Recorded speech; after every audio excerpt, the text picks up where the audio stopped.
नमस्कार. श्री स्वामी समर्थ. जय जय स्वामी समर्थ.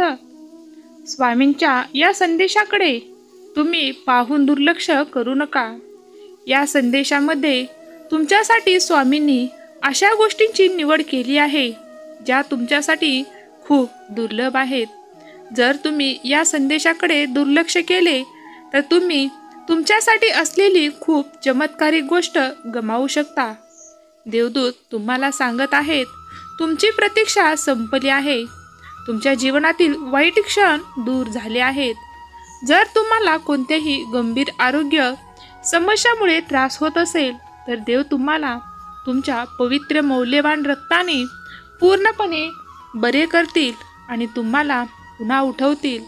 हा संदेश तुम्ही लक्षपूर्वक फक्त 5 मिनिटे ऐका आणि आशीर्वाद प्राप्त करण्यासाठी आत्ताच आपला हा संदेश लाईक करा आणि कमेंटमध्ये स्वामी माझे ब्रह्मांड नायक आहेत, माझे करता करविता तुम्हीच आहेत अशी कमेंट करा. स्वामी आज तुम्हाला सांगत आहेत की आज मला तुमच्याकडे यायला भाग पडले आहे. आता तुला काळजी करण्याची काहीच गरज नाही. स्वामी सांगतात की बाळा, मी तुला जे सांगेन ते तुला करावं लागेल. जेव्हा तुम्ही हे कराल तेव्हा तुम्हाला हवे तसे परिणाम मिळतील. ज्या गोष्टी तुम्हाला हव्या आहेत त्या अगदी सहजपणे मिळून जातील. तुमच्यासाठी मजबूत कारणास्तव आज देव तुमच्यापर्यंत दैवी शक्ती आणि दैवी संदेश घेऊन आले आहेत.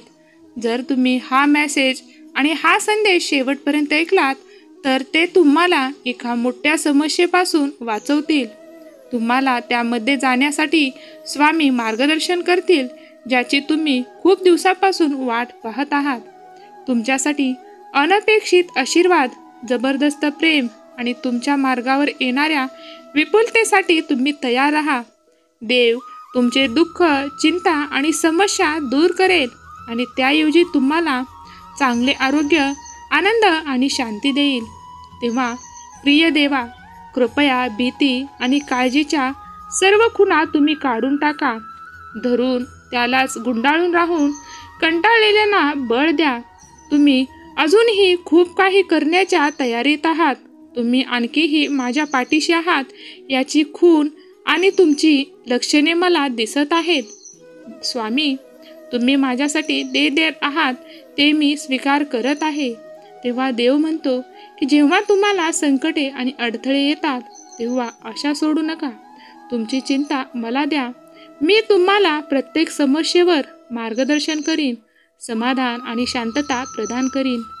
2024 हे वर्ष तुमच्यासाठी खूप आनंदाचे होऊन येईल. जो कोणी तुम्हाला हानी पोहोचू इच्छित असेल किंवा तुम्हाला वेदना देऊ इच्छित असेल, मी त्यांना नक्कीच बोध करेन. त्यांना मी कसे फटकारायचे ते नक्कीच पाहीन.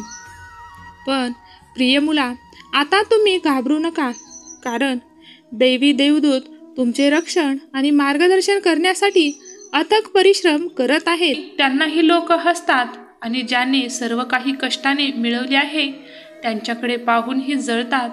मग जर तुम्ही पाहिलेले एखादे मोठे स्वप्न पूर्ण होत नसेल आणि ती लोक तुमच्या स्वप्नात अडथळा बनून येत असतील तर तुम्ही आता तुमचे तत्व बदलू नका. फक्त तुमची असणारी कामाची पद्धत बदला. कारण झाडं ही नेहमी आपली पानं बदलत असतात पण कधीही मुळं बदलत नाहीत. म्हणून कधीही नशिबावर अवलंबून राहू नका, कारण नशिबाचा भाग हा नेहमी 1% असतो तर मेहनतीचा भाग हा तुमच्या यशामध्ये 99% असतो. तुमचाही या गोष्टीवर विश्वास असेल आणि तुम्ही सहमत असाल तर होय स्वामी आई, मी सहमत आहे. तुम्ही मला असेच मार्गदर्शन करत राहा अशी कमेंट करा आणि चॅनेलला सबस्क्राईब करा, जेणेकरून तुम्हाला असेच प्रेरणादायी विचार रोज मिळत जातील. स्वामी म्हणतात की जीवनात एवढे लहान बना की प्रत्येकजण तुमच्यासोबत बसू शकेल आणि इतके मोठे बना की जेव्हा तुम्ही उभे राहाल तेव्हा तिथे कोणीही बसलेला नसेल.